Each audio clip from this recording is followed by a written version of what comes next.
Start. Okay. In this experiment, we will demonstrate you acid-base titration conductometrically. Now we have taken the most simplest case, that is, we will titrate HCl against sodium hydroxide. Now you can ask me why, sir, conductometrically it is important, because you can obviously do it by normally using some phenolphthalein indicator. But you know, if you use those type of titration using indicator, the concentration of both the acid and base should be slightly higher level. But in this conductometrically, we can do this titration when the concentration of both acid and base are very low. This is number one. And number two, no indicator is required, because indicator itself will consume some amount of sodium hydroxide. Hence, whatever result you will get, it is not perfect. In that way, as here it is indicator independent, it is much more reliable. So now let's see.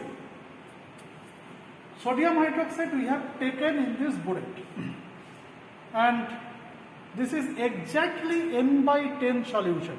Now what is n by, that is normality, what is molarity, how you can prepare a solution of n by 10 NaOH or n by 10 potassium permanganate or n normal sodium dichromate. All those things we hope you have already gone through in your class 12. In fact, when you will do your viva, we will ask all those questions. You prepare yourself all those. So right now you take it is exact n by 10 sodium hydroxide we have taken in this burette, and in this beaker we will take approximately its actual strength we will have to determine, that is approximately n by 200 HCl, and we will take total 150 ml of this n by 200. This is a measuring cylinder, very accurate measuring cylinder. It is 100 ml. Hence, first we will take 100 ml, and then we will take another 50 ml, total 150 ml.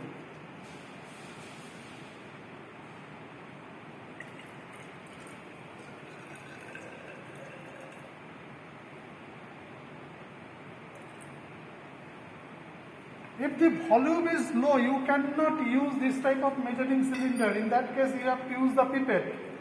But here, as the volume is high enough, 150 ml, we are using this measuring cylinder. But you should be very careful. If the volume is low, suppose 10 ml, 15 ml, 20 ml, 25 ml, or even 50 ml, you have to use proper pipette and not volumetric, those type of measuring cylinders. Now this is the approximate n by 200 HCl we have taken in this beaker. This is the conductivity meter, and this is the conductivity cell. And you can see, I don't know whether you can see it, in a conductivity cell there are actually two platinum electrodes, parallel to platinum electrodes. You can see here, this is one side and this is another side. And in between those, actually the solution will be placed. When I will dip it, some amount of solution will be placed in between those two electrodes, and through this conductivity meter some voltage will be generated when I will put it on, and it will measure what amount of current. Now V is equal to IR, you know, and this instrument will measure the resistance of the solution in between those two electrodes. And 1 by resistance, that is the conductance. So this instrument will give you directly in conductance mode, but actually it will measure the resistance. Now I am dipping your conductivity cell, and this is the temperature probe. What is the temperature of the water or HCl? It will probe that. So I am dipping it, and you should be very careful that the probe should be immersed completely into that HCl solution. You can see here. your probe is completely immersed in that HCl solution. And what is the initial conductance? Here I am measuring it. I am clicking the measure button. And you can see the conductance of approximate N by 200 HCl is giving 4.32 millisiemens. What is Siemens? Siemens is the ohm inverse. That is the unit of conductance, ohm inverse, unit of conductance. And another thing, here we have taken sodium hydroxide of the order of exactly N by 10. But here the concentration order of HCl is approximately N by 200. That is, it is 20 times concentrated. This is because all this conductivity measurement is very sensitive to overall change in volume.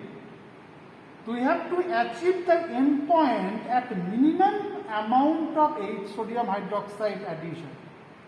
That's why the concentration of sodium hydroxide is 20 times higher than the HCl concentration. Normally, if it is 10 times higher, then it is okay for conductometric measurement.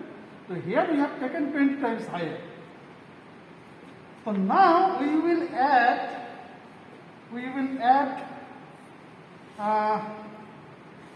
some amount of the sodium hydroxide, and I will show you the variation of the measurement.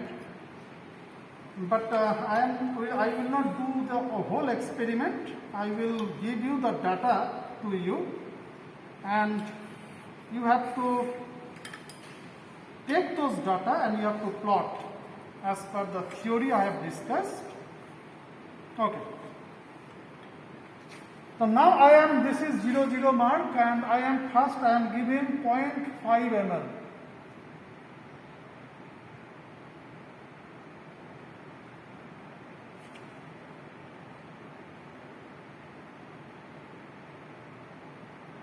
Okay, here I have given 0.5 ml, and you have to stir it. And after stirring, you have to give some time to settle.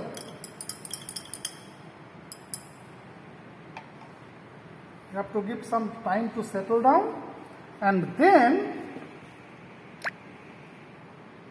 you have to press the measure button. Now you can see the value has decreased, that is 4.15 millisiemens, previously or 4.14. Then again I am adding 0.5 ml.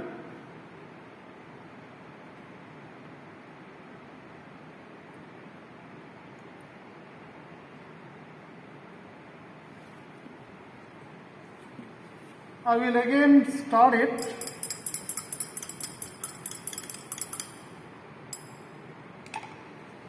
And I will give some time to settle down, and then I will press the measure. You can see it is again decreasing, 4.12 millisiemens or 4.1. In that way, up to the end point, I have already given you the theory.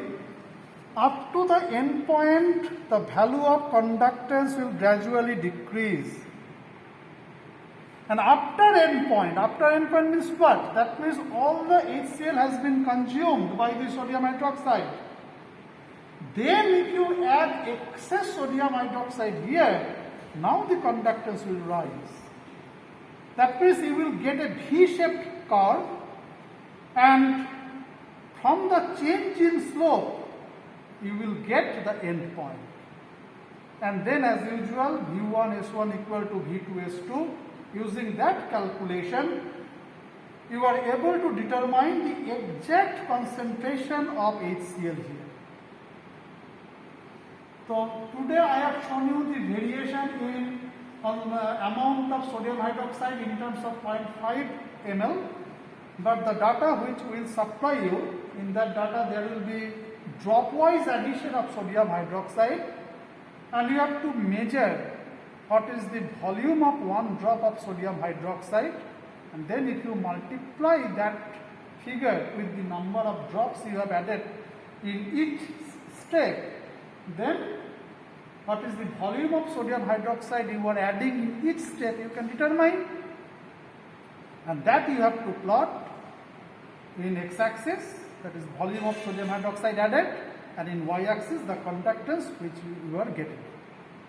And from the change in slope, that is the end point, and then from V1S1 V2S2 calculation you have to measure the exact concentration of HCl.